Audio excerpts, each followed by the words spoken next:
Hello, beautiful beings on the awakening path. Hello once again. So I had to laugh earlier because I like I don't even know what the heck this is.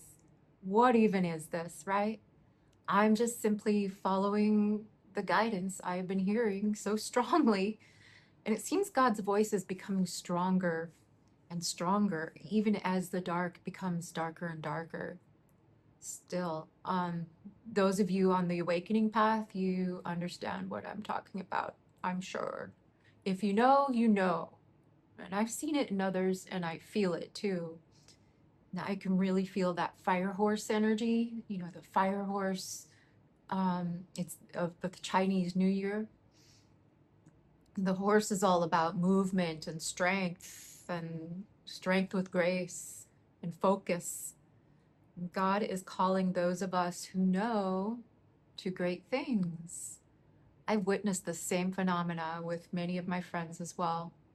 It is time to listen and act for sure. The fire horse ensures that.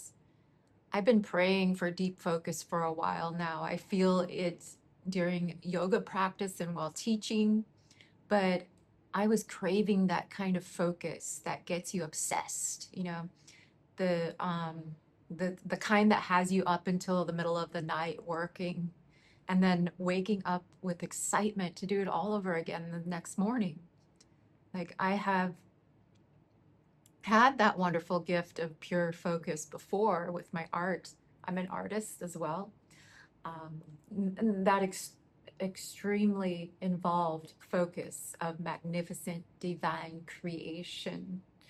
I've let my artwork go for some time now. For many years, I was busy raising a child, taking care of a house, a car, two businesses, and I was also a perfectionist with all of that, extremely perfectionistic with every area of my life. Everything had to be just so. And I was left with no time for focused creation. Now time is calling me to it. I know the blessing of focused creation will be mine again, real soon. The fire is just now being lit, like the fire horse. An artist friend of mine says, you gotta rest to create. And she got that message many times over and over again through her goddess cards. It makes a lot of sense. In order to tap into that creative sense, one must be well rested, calm enough to allow the flow and to let God work through your art. I write poetry as well, and the best art and poetry I make has always come through a near meditative state. And when I take the time to honor the finished product, there's no question God was working through me. So rest to create. Let the art be the meditation in the zone. That's my favorite place to be. Love that. So bring on the focus. I'm ready and hope my fellow light bearers are too. It's our time. We knew it was coming. Another important part of focused creation is letting go of perfectionism. Now, perfectionism is something I've dealt with myself for as long as I can remember. And I know what it comes from. It comes from this certain someone who was in my life who always said everything I did wasn't good enough from a young age. Imagine telling that to a child, right? Anyway, it was like if I got a B in a hard for me class, which was usually like mathematics, algebra, that kind of shit. I think they actually um, planned to make us feel dumb as creative people with algebra and geometry and all that because it goes completely against our grain. And I even noticed it with my daughter. Um, when she got into high school and she started having problems in that area too. She's also a creative soul. Uh, I could see her light be dimmed just a little bit, and I had to do some damage control. And I hope I did the right thing. It's so sad to see that. But if I got a B, well, why wasn't it an A? Um, that sort of thing. So I gotta let that shit go and just do it. Like Nike says. Nike's got a good logo. Just do it. So, and mistakes are blessings. They really are. They carry a lot of information. You want to make mistakes.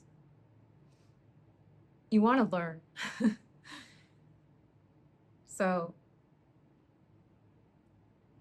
and when I think back to this person who said those things, this is somebody I don't want to be anything like. I don't respect this person. You know, in my more mature eyes now, I can see that they are very, what do you want to say, insecure, very insecure. So I'm not about that. I'll just let go of the perfectionism, thanks. And just trust that all will come into fruition just as it's meant to be, for just who it's meant to be for, just the right people. There's a certain je ne sais quoi about an imperfect something or anything that's done with soul. That's more important than perfect. Doing it with soul, aligning. Just before moving to Mexico, I got the message that I would have to let go of something soon. And I knew right away what that was. It was my perfectionism. Moving to Mexico messed with my perfectionism. I'll tell you that. There are so many nuances and quirks here. And there is no way I can keep my black car perfectly clean all the time with the sand, the dirt in the jungle, and the dust by the beach. It's dirty again the day after I wash, all the time, every single time, without fail. And time doesn't matter here. I live in the land of mañana. Anything that can be done today can just as well as be done tomorrow. And I like that. The US is a very stressful place to live. Here, the most important thing is enjoying the present moment, and that's the way it should be. That's the way it should be. Doing these videos is also annihilating my perfectionism. It's a bit like when I first started teaching yoga. I had to get in front of a class of sometimes 40 students and trust that my knowledge, skill, and expertise would come through in just the right way. And in the beginning, I would meditate before class and ask God to speak through me and to allow me to say anything that someone needed to hear in class. And I often had students come up to me after class saying I had said something they needed to hear. One time a girl was in tears, and that just blew me away.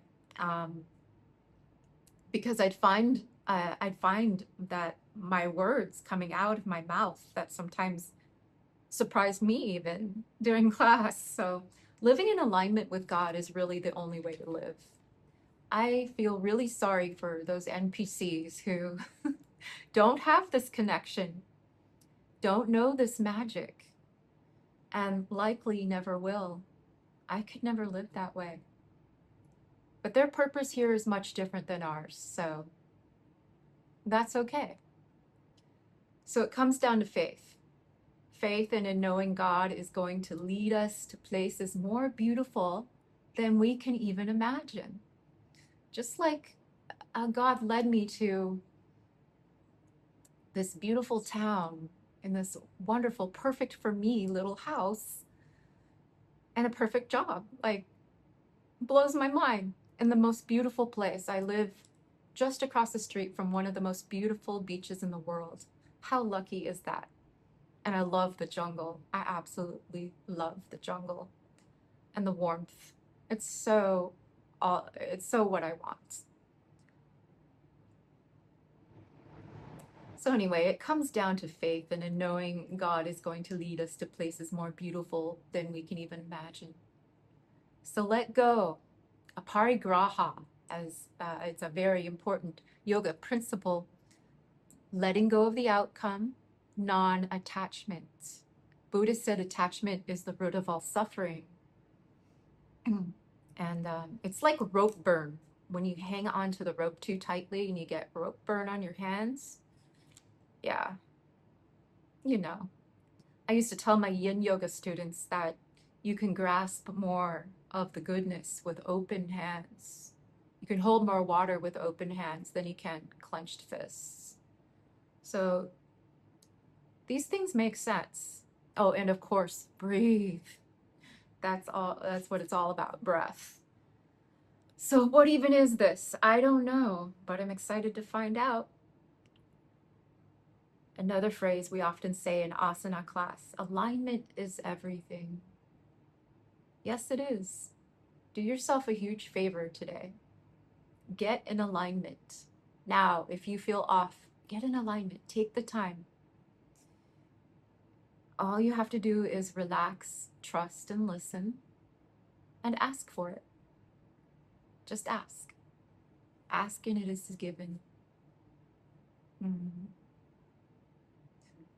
that's what I have for you tonight, you guys.